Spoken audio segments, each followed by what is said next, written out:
Rape as a weapon of war is a form of violence inflicted on women in many conflicts, from Congo, where we spoke to Dr. Mukwege from, to Iraq and Syria. My next guest is Margot Wallström. She's currently the Swedish foreign minister, and she has expertise from around the globe on the impact of these sexual violence crimes in war zones. Ms. Wallström, first of all, I don't know if you had an opportunity to listen to Dr. Mukwege, but how did you react to his win today?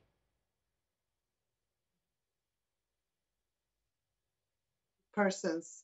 They are amazing.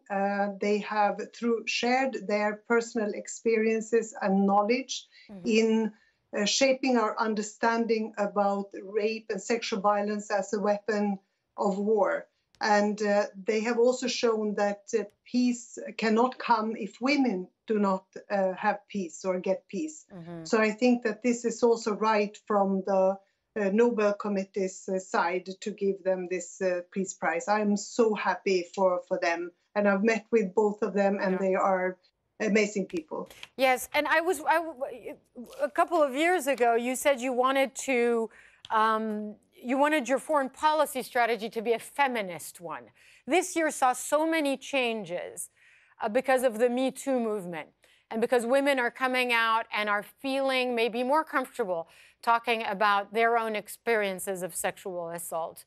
Do you feel that things are changing, and if so, how? They are changing, but too slow.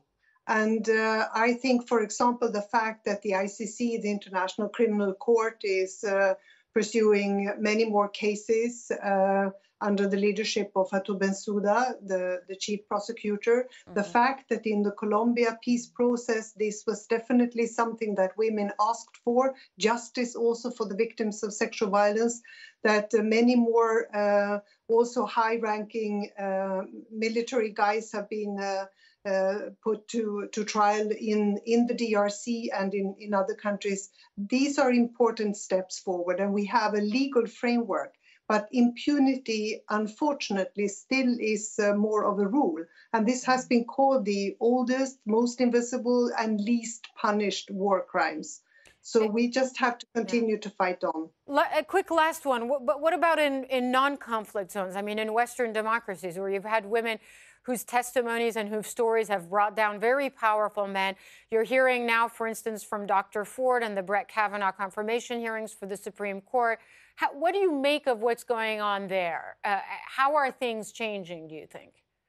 This, again, is a way to put the spotlight on these things, to shine a light on these things that have been hidden, that have been suppressed, and making women feel guilty instead of the perpetrators. So this is an important phase in history, I would say. And it means also that we have to do much more for gender equality in every sector of life. And of course, for peace and for peace to last longer, we have to involve women in the whole process, from negotiations to peacekeeping, because they want to be not only victims, but also agents for change in their own lives and in society. Margot Wallström, the Swedish foreign minister, thanks so much for joining us on this day. We really appreciate it.